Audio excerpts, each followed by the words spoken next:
The president stepped up to the tomb cameras, flashing like lightning over Arlington's silent graves. "Salute me, soldier," he boomed, hand snapping to his brow, expecting that crisp snapback. But the tomb guard didn't twitch, didn't blink, just stood there, rifle locked across his chest, eyes drilling into forever, like the unknowns themselves were watching. The crowd gasped. Vets muttered. A kid dropped his flag. To them, it looked like flat-out disrespect, a power play gone south on hallowed ground. But what no one saw, what not even the Secret Service whispered, was that this guard had buried his brother under that same marble and sworn an oath deeper than any Oval Office. And the general rushing in from the Pentagon knew why the salute would never come. Before we dive into this story, where are you watching from? Let us know in the comments. And if you believe that values like honor, courage, and sacrifice still matter, join us in keeping their legacy alive. Under a slate gray sky at Arlington National Cemetery, the air hung heavy with a kind of quiet that only comes from a place where heroes sleep forever. It was Veterans Day and the grounds were alive with the soft shuffle of families in wool coats, the distant hum of a bugle warming up for taps, and the endless whisper of wind threading through rows of white marble headstones like forgotten prayers.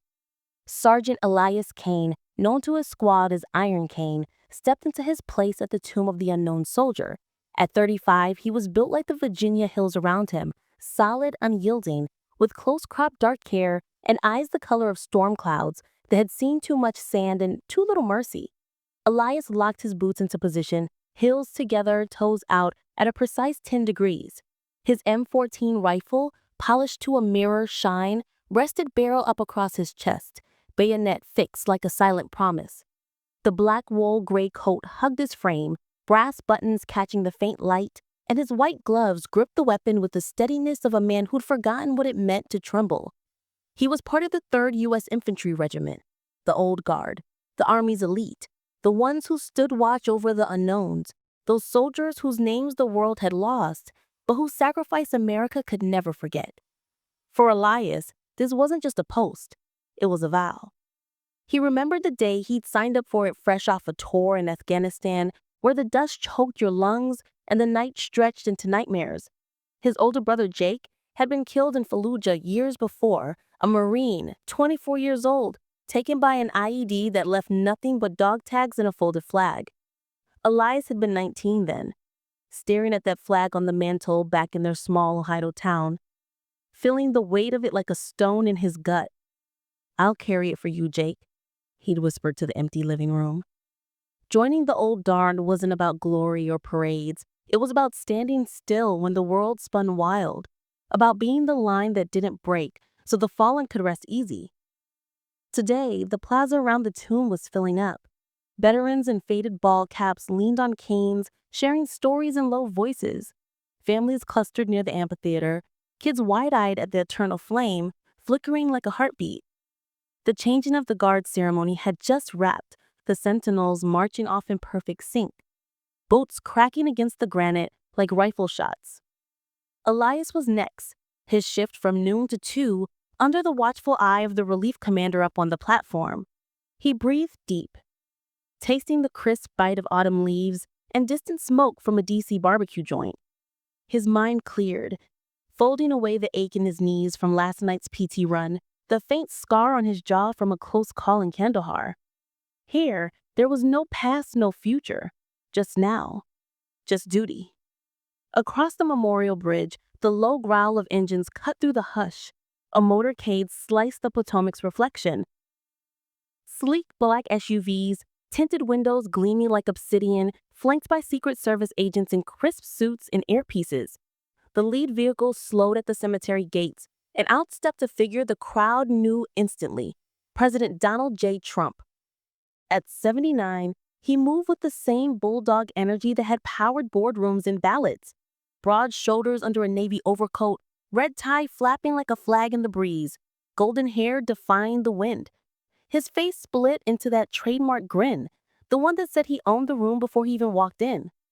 "Folks," he boomed, voice carrying like a campaign rally mic check, "we're here today to honor the best damn soldiers America ever had. The real heroes, not the ones you read about in the fake news. These boys, men and women, gave everything so we could stand here free." The crowd murmured approval. A spattering of applause rippling out. Cameras flashed from the press pool, roped off to the side. And Trump worked it like always, waving, pointing, locking eyes with the grizzled vet in a Vietnam jacket. You fought the good fight, sir. Tremendous. Absolutely tremendous. Flanking him was Captain Maria Reyes, a 42-year-old former Navy SEAL with sharp features, dark hair pulled into a tight bun, and a posture that screamed no nonsense. She'd served 2 tours in the sandbox, earned a Silver Star for pulling her team out of a hot LZ, and now she was the one who made sure the commander-in-chief didn't trip over protocol. "Mr. President," she said softly, falling in step as they approached the plaza, "the guards are on duty. No interactions. It's sacred ground." Trump chuckled low and knowing, clapping a hand on her shoulder. "Maria, relax. I'm not here to salute them. They salute me. But look at that setup. Rock solid. Reminds me of my days at New York Military Academy. We had discipline like that. Let's make this visit memorable. The people eat this stuff up." Elias didn't flinch as the group drew nearer. His eyes stayed fixed on the middle marker of the tomb, the white marble slab etched with the words, "Here rest in honor, glory, an American soldier, known but to God." He could hear the motorcade's doors thunk shut, the scuff of polished shoes on rabble, the president's voice dropping to that conspiratorial tone he used for TV close-ups. But Elias was stone. The wind tugged at his coattails, carrying the faint scent of diesel and cologne, but he didn't register it. In his mind, voice steady as a metronome, he recited the Sentinel's creed. "My dedication to this sacred duty is total and wholehearted." The crowd shifted, a ripple of whispers spreading like wildfire through dry grass. A young family nearby, a dad in a Packers hoodie, mom with a toddler on her hip, and a 10-year-old boy clutching a tiny American flag craned their necks. "Is that really him?" the boy asked, eyes bugging out. His dad nodded, squeezing his shoulder. "Yeah, kiddo, the president." But remember, this place ain't about presidents. It's about the guys who don't get their names on plaques. Trump paused at the edge of the mat, 20 feet from Elias, hands on his hips as he sized up the Sentinel. The guy stood there, a statue in living flesh. 6'2", ramrod straight, the rifle an extension of his arm. "That guy's a machine," Trump muttered to Reyes, loud enough for the press to catch. "Look at him, not a twitch. Hey, soldier, at ease for a second. The President of the United States wants to say hello." Elias's pulse didn't quicken. He was the watch. The tomb ain't the watch. And the watch didn't bend. The plaza at Arlington held its breath as President Trump sauntered closer, his overcoat flapping like a cowboy in some old western. The Secret Service agents fanned out subtle-like, eyes scanning the tree line in the crowd. But even they seemed to ease up a notch under the weight of the place. This wasn't a rally ground or a rose garden photo op.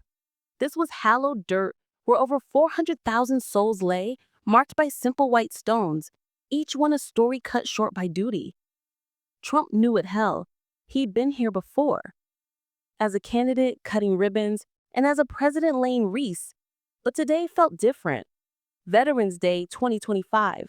With midterms looming and the polls tighter than a drum, this was gold. A chance to remind the heartland that he got it, that he honored the fight without the Washington fluff.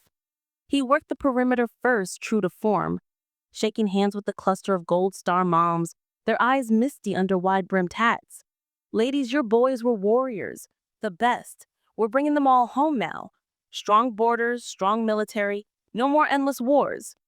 One mom, her voice cracking, squeezed his hand. "Thank you, Mr. President. Just keep fighting for him." He nodded, that laser focus, making her feel like the only person in D.C., then pivoted to a group of Korean War vets huddled by the eternal flame. "You boys stopped the Reds cold, tough as nails. I could have used you in those trade deals. China wouldn't know what hit them." Laughter bubbled up, genuine and gravelly, cutting the chill. Cameras whirred from the meteorizers, capturing every angle, the president's easy grin, the vet's nods of respect. Off to the side, old Hank Thompson watched from his wheelchair, parked under a sprawling oak whose leaves were turning the color of old blood. At 98, Hank was a fossil from the greatest generation. D-Day paratrooper, purple heart with oak leaves, the works. His hands gnarled like tree roots, gripped the arms of the chair, and his eyes sharp behind bifocals tracked Trump like a hawk eyeing a field mouse. Beside him sat his grandson, little Timmy, 10 years old, and fidgeting with the plastic soldier. "Grandpa, why is the president talking so much?" Timmy whispered, kicking at a pebble. Hank chuckled, a dry rasp like pages turning in an old book. "Son, that's how leaders do. Words are their weapons. But over there," he nodded toward Elias, still frozen at the tomb, "that's the real deal. No talk. Just standing." Trump's gaze kept drifting back to the sentinel, like a magnet pulling at iron. The guy was a sight. Uniform crisp as a fresh dollar bill, gloves so white they glowed against the gray stone. "Maria," Trump said, sidling up to his